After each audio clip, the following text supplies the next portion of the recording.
I'm Rachel. I am here with Abigail. Do you want me to call you Abby? Sure, you can call me Okay. Abby. Okay. We are talking about take studying abroad with an assistant and how the positives and the negatives of that and what worked, what didn't, and various things like that for Mobility International externship. Okay, so first question, tell me about your disability and so people get an idea. Yeah, sure. So I was diagnosed with a condition called spinal muscular atrophy. It was something that I am born with, and ultimately, the effects of that disability is over time.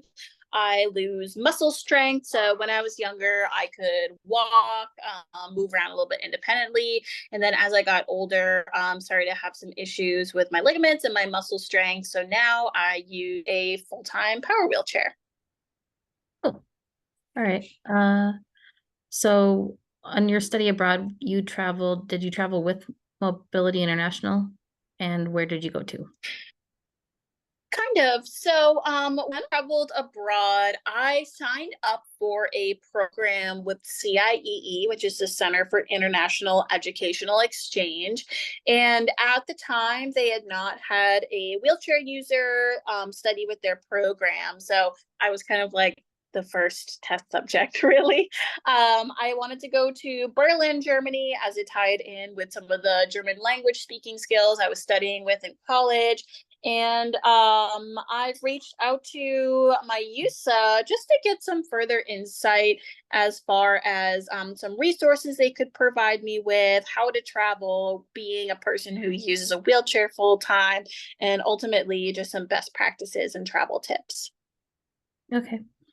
And so you traveled obviously with an assistant. How did you find them and uh like how did you use an agency or did you know them personally? Yeah. So I actually traveled with two people who had worked with me as a PCA previously. So, one of the people at the time was actually one of my college roommates. We were living together, and I had told her I had this exciting opportunity to travel and was looking for somebody to come overseas with me. And ultimately, I actually ended up bringing two people. My original plan was to bring three people, and ultimately, how I had that kind of broken out was that the program was about 8 weeks long. So I had each of the caregivers scheduled in like 3 week blocks at a time. So caregiver one was scheduled for 3 weeks, caregiver two scheduled for I think 2 weeks, and then caregiver three was scheduled for another 3 weeks.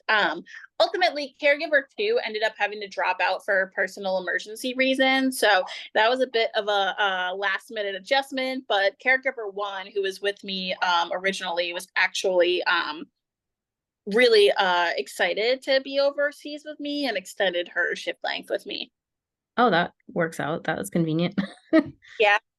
Um, so did you pay them? Like how did you decide on that kind of Yep. At the time, I was working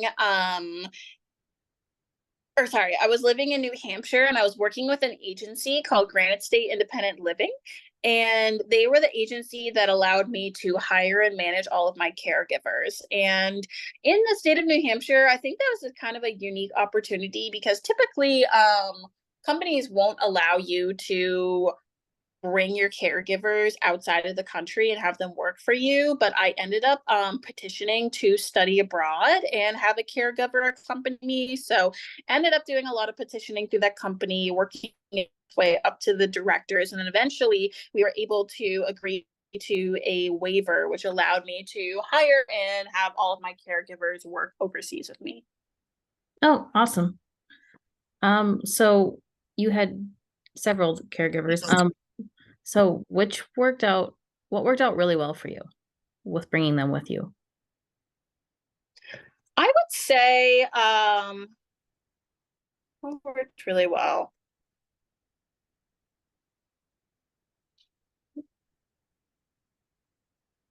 When I was working with them, there was quite a lot of challenges, I will say, because ultimately you're stuck with like one person like 24 hours a day, and it can get really exhausting. So I always tried to make sure that I was allowing the caregivers to have some breaks during their day where they were able to take some time for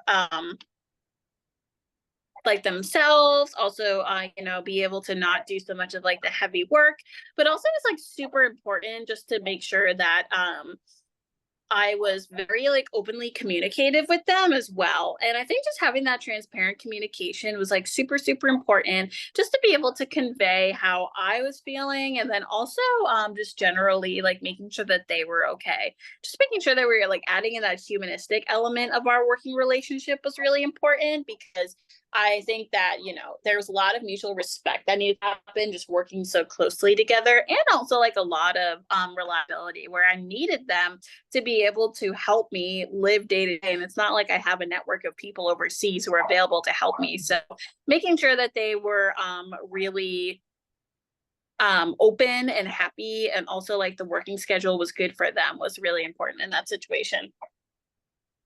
Awesome. Did you guys share like a room together, or did they have separate rooms? Yes, we shared a room together. Okay. So what things do you think didn't go as well with bringing them? I think again too, it was kind of difficult because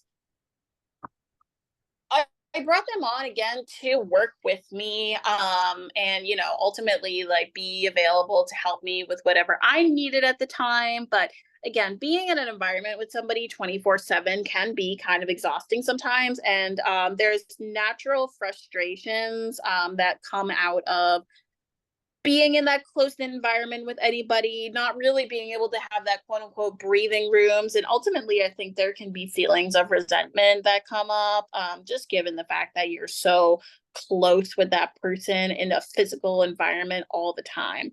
So I think that was definitely one of the main challenges. And also just trying to make sure that like they were getting time to themselves, kind of like I mentioned previously, but then also making sure that when they were going on those breaks that I had everything that I needed. So yeah, I would say that's a pretty good blend of both. So where do you think that you went on your study abroad that was really easy for you once you had because you had the assistance? Can you say the question again? So like the places that you went to on your study abroad, which ones do you think were a lot easier because of the assistance, if there was any? Yeah, when I was studying abroad, I mostly stayed in Germany, or in Berlin, but I would say I did do some traveling to like Amsterdam, and I also did some more rural parts of Germany, and Berlin is definitely the most accessible for me. I think as far as like the infrastructure goes there, it's an older city, so I wouldn't say that like everything was accessible to me, but public transportation was pretty reliable as far as like taking buses around and making sure that the stops that I were getting off at did in fact have an elevator. Um, what else? Yeah, I mean it's kind of tough, right? Because like again, it's a pretty old city, so I would say that they did the best they could as far as access goes, but there's definitely some challenges as far as like getting around and navigating buildings and making sure that accessibility was available for me. Cool.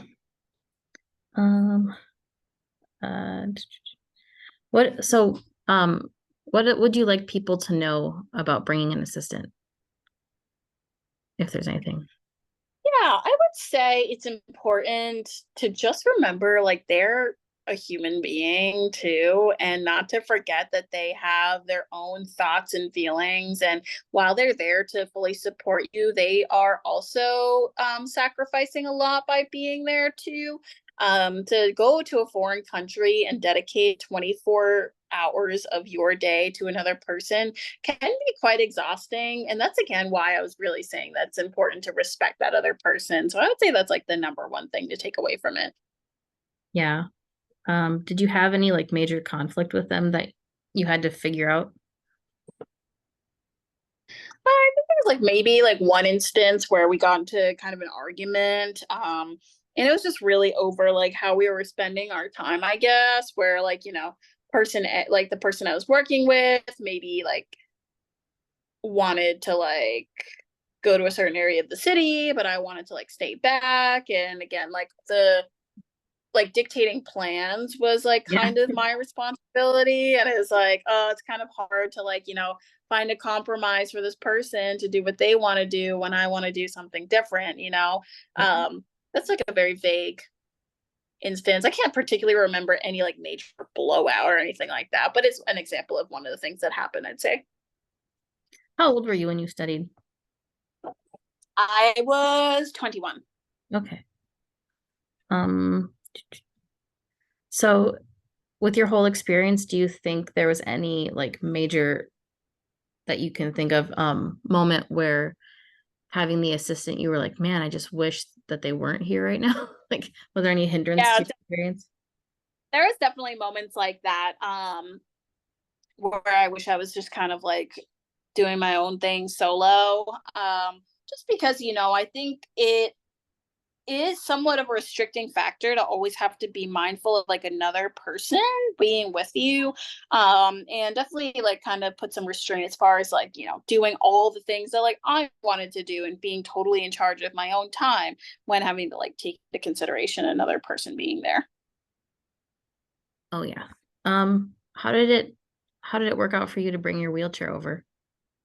Was there any problems? I I actually rented a wheelchair when I Oh, was over there, because I have not had great luck with airlines handling my wheelchair, and knowing that I was going to be in a foreign country for 2 months, I didn't want any risk factor of my personal belongings being damaged. So I ended up renting a power wheelchair and also a shower wheelchair from a German company, when I was over there. They were based in Berlin. They were the ones they dropped off the chair to the university, picked it up when I left, which actually was probably one of the better decisions I made, because if anything was to go wrong, I had the wheelchair company like in the city. It was one of their own wheelchairs, so they knew how to work on it, and just made me feel a lot more secure if there were any sort of like damages or anything that happened to the chair.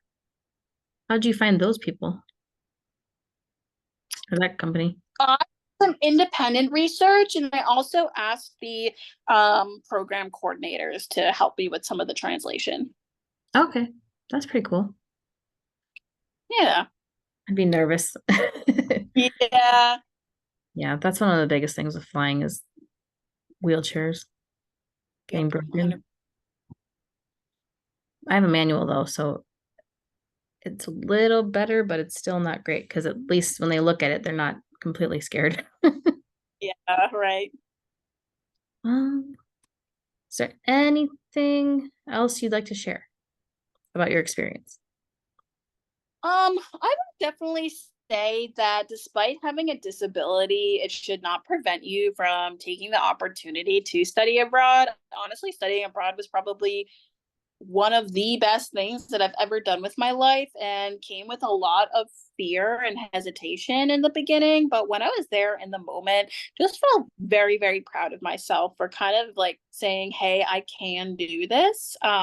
And having it turn out to be like a really great experience for me. So definitely encourage anybody who is interested in the world of study abroad to go after it. Cool. Um, I think that's all I've got for questions. But thank you for helping out and sharing your story. Yeah, Um, absolutely. And I'm here for any follow-up questions that you have too. You okay, can always email me for further details. awesome. Thank you. All right. Thanks so much. Take care. Bye. Bye.